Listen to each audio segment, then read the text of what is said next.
রমজান মাসই হলো সে মাস যাতে নাজিল করা হয়েছে কোরআন। এই কোরআন হলো আমাদের সবার জন্য, গোটা মানব জাতির জন্য আল্লাহর পক্ষ থেকে চূড়ান্ত উপহার, যা মেনে চলার মাধ্যমে মানুষ আবার তার আদি নিবাস জান্নাতে ফেরত যেতে পারবে। এই রমজান মাস জীবনের এক মহা সুযোগ। এই মাসটি এতই সুন্দর যে ইবলিসের কারণে আদম আলাইহিস সালাম ভুল করেছিলেন, এই মাসে আল্লাহ তাকেও শিকল দিয়ে আটকে রাখেন, শয়তানকে সরিয়ে রাখেন, যেন আমরা বিভ্রান্ত না হই।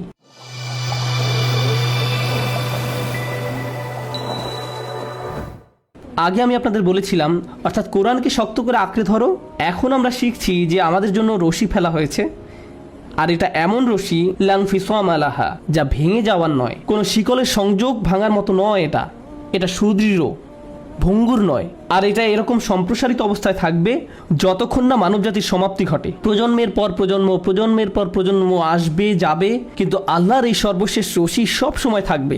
আগেকার নবীদের শিক্ষা, যেমন মুসা আলাইহিসসালাম, সালেহ আলাইহিসসালাম, শুআইব আলাইহিসসালাম, নূহ আলাইহিসসালামের প্রতি যে হেদায়েতগুলো পাঠানো হয়েছিল, একসময় মানুষ তা ভুলে যায়, সেগুলো হারিয়ে গেছে, অথবা মানুষ তা পরিবর্তন করে ফেলেছে। তাদের পক্ষে আর সত্যকে খুঁজে পাওয়া সম্ভব নয়। কিন্তু সর্বশেষ যে হিদায়াত পাঠানো হয়েছে তা চিরকাল থাকবে, আর এর অনুসরণের মাধ্যমে মানুষ আবার জান্নাতে আল্লাহর কাছে ফেরত যেতে পারবে। আর তা হলো আল্লাহর বাণী আল কোরআন।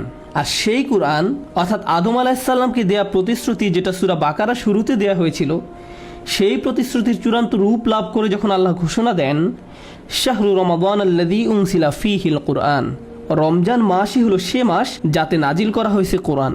এই কোরআন হলো আমাদের সবার জন্য, গোটা মানব জাতির জন্য আল্লাহর পক্ষ থেকে চূড়ান্ত উপহার, যা মেনে চলার মাধ্যমে মানুষ আবার তার আদি নিবাস জান্নাতে ফেরত যেতে পারবে। কারণ তা আমাদের পিতা আদম আলাইহিস সালামকে উপহার দেওয়া হয়েছিল, যেন আমরা আল্লাহর নিকটবর্তী হতে পারি। এই আসন্ন রমজান মাসে আমরা আসলে কি উদযাপন করতে যাচ্ছি তার একটি ভূমিকা আপনাদের নিকট উপস্থাপন করলাম। আমরা আল্লাহর প্রতিশ্রুতির বাস্তবায়ন উদযাপন করতে যাচ্ছি।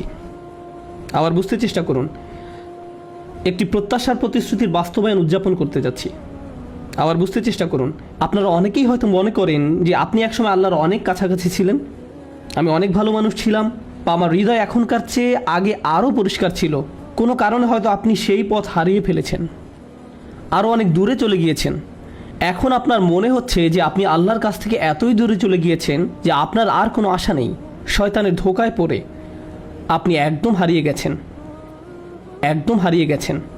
আর আমি আপনাকে এটা বলতে পারি, আপনি বা আমি আল্লাহর কাছ থেকে নিজেদের যতই দূরে মনে করি না কেন, আল্লাহ প্রথম যেই মানুষটিকে জান্নাত থেকে দুনিয়ায় পাঠিয়ে দিলেন, সেই দূরত্বের সাথে আমাদের এই দূরত্বের কোনোই তুলনা চলে না। সেটা খুবই বড় ডিমোশন ছিল। এমন একজন যিনি আল্লাহর এত নিকটে ছিলেন যে আল্লাহ সরাসরি তাঁর সাথে কথা বলতেন। তারপর আল্লাহ তাকে বললেন, তোমার সাথে আর সরাসরি কথা বলবো না, এখন থেকে তোমার সাথে ওহী পাঠানোর মাধ্যমে কথা বলবো। এত বড় ডিমোশন সত্ত্বেও তার আশা ছিল যে আল্লাহর পাঠানো ওহীর মাধ্যমে আমি আবার আল্লাহর কাছাকাছি যেতে পারবো। কোরআন আপনাকে জাহান্নামে পাঠাতে আসেনি। কোরআন তো বলছে না যে আপনার কোনো আশা নেই। কোরআন আল্লাহর প্রতিজ্ঞা যে আমরা যতই ভুল করি বা আল্লাহর কাছ থেকে দূরে চলে যাই না কেন, আমরা আমাদের আদি পিতা আদম আলাইহিস সালামের মতো হব এবং তওবা করে ফিরে আসব। আমরা আমাদের আদি পিতা আদম আলাইহিস সালামের মতো হব, আমরা কখনোই ইবলিসের মতো হব না। ইবলিস আর আরবিতে আবলাসা ক্রিয়ার একটা অর্থ হলো আশা ছেড়ে দেয়া। আমরা নিজেদের মাঝে আশা ধরে রাখব, আমরা নিরাশ হব না। আর যখন আপনি নিজেকে বলতে থাকেন যে আপনার জীবনের কোনো অর্থ নেই, আপনি খারাপ মানুষ, আমার কী বার করার আছে, আপনি যখন এমনটা বলা শুরু করেন, তখন আপনি আসলে ইবলিসের সুন্নত বা পথ অনুসরণ করেন। সে নিজেকে শয়তান হিসেবেই মেনে নিয়েছে, কিন্তু মানুষদের সুযোগ দেয়া হয়েছে। আমরা ভুল করবই। কুল্লু বানি আদম খাত্তাউন, আদম সন্তানরা প্রতিনিয়ত ভুল করে। খাত্তাউন শব্দটি খতিউন থেকে আসলে আলাদা। রাসূল সাল্লাল্লাহু আলাইহি ওয়াসাল্লাম বলছেন যে আমরা ভুল করতে থাকব, কেবল একবার না, ভুল করাতে যেন আমরা আসক্ত। খাত্তাউন শব্দটি খতিউন থেকে আসলে আলাদা। আর তারপরে ভুল করতে থাকা মানুষগুলোর মধ্যে তারাই উত্তম যারা আল্লাহর কাছে বারবার ফিরে আসতে থাকে। এই মাসে আমরা আল্লাহর নিকট প্রত্যাবর্তন করার সুযোগ উদযাপন করব, কারণ এই মাসে আল্লাহ তার দড়ি দুনিয়াতে ফেলেছিলেন, কোরআন নাজিল করেছিলেন, যা সব সময় আমাদেরকে তার সাথে সম্পর্ক যুক্ত রাখে। যখন আপনি কাউকে খুব মিস করেন, আপনি তাকে কল দিতে চান, তার কণ্ঠ শুনতে চান। মৃত কাউকে আপনি যখন মিস করেন, তখন হয়তো তার কোনো ভিডিও ছেড়ে দেন, হয়তো আপনার মারা যাওয়া বাচ্চার হাসি দেখার বা আপনার বাবা মায়ের কথোপকথনের কোনো ভিডিও দেখেন। মানুষের যখন প্রিয় কারো স্মৃতি মনে পড়ে, সে তার সাথে কথা বলার জন্য উদ্গ্রীব হয়ে পড়ে। আল্লাহর কাছ থেকে আমরা যদি দূরে চলে যাই, তখনই আমাদের তার সাথে কথা বলা আরও বেশি প্রয়োজন। আমরা তার কথা শুনতে চাই, আর সেটি হলো আল্লাহ আমাদের দিয়েছেন। এই রমজান মাস জীবনের এক মহা সুযোগ। এই মাসটি এতই সুন্দর যে যেই ইবলিসের কারণে আদম আলাইহিস সালাম ভুল করেছিলেন, এই মাসে আল্লাহ তাকেও শিকল দিয়ে আটকে রাখেন, শয়তানকে সরিয়ে রাখেন, যেন আমরা বিভ্রান্ত না হই। এখন আল্লাহর কালাম এবং আমাদের মাঝে আর কোনো বাধা নেই, কালাম এবং আমাদের মাঝে আর কোনো বাধা নেই, ফলে আমরা সহজেই কোরআনের সাথে যুক্ত হতে পারবো। সুবহানাল্লাহ। আজকের খুতবার শেষে এসে আমি এই মাসের অন্যতম একটা শ্রেষ্ঠ উপহার নিয়ে কথা বলতে চাই। রমজানের আয়াতের অনেকগুলো উপহারের কথা উল্লেখ করা হয়েছে, আমি শুধু একটি উপহার নিয়ে কথা বলতে চাই। আশা করি আপনি এই সুযোগ পরিপূর্ণভাবে কাজে লাগাতে পারবো। আল্লাহ আযজা ওয়া জাল্লা বলেন, ওয়া ইযা সাআলাকা ইবাদি আন্নী ফাইন্নী করিব। আমার বান্দারা যখন আপনার কাছে আমার সম্পর্কে জিজ্ঞেস করে, বস্তুত আমি রয়েছি তাদের নিকটেই। আল্লাহ এখানে বলেননি যদি আমার বান্দারা জিজ্ঞেস করে, তিনি বলছেন যখন আমার বান্দারা জিজ্ঞেস করে, কারণ তিনি আশা করেন যে এটা অবশ্যই ঘটবে। আপনি হয়তো আপনার সম্পর্কে আশাবাদী নাও হতে পারেন, কিন্তু আল্লাহ আপনাকে নিয়ে আশা করেন। তিনি রাসূল সাল্লাল্লাহু আলাইহি সাল্লামকে বলেন, যখন তারা আপনাকে আমার সম্পর্কে জিজ্ঞেস করে, সাধারণভাবে আয়াতটি তো এমন হওয়ার কথা ছিল যে যখন তারা আপনাকে আমার সম্পর্কে জিজ্ঞেস করে, আপনি তাদেরকে বলে দিন আমি নিকটে। এটা বলার পর তিনি তার রসুলের সাথে কথা বলা বন্ধ করে আমার আপনার সাথে সরাসরি কথা বলা শুরু করলেন এবং বলেন, নিশ্চিতভাবেই আমি সন্নিকটে।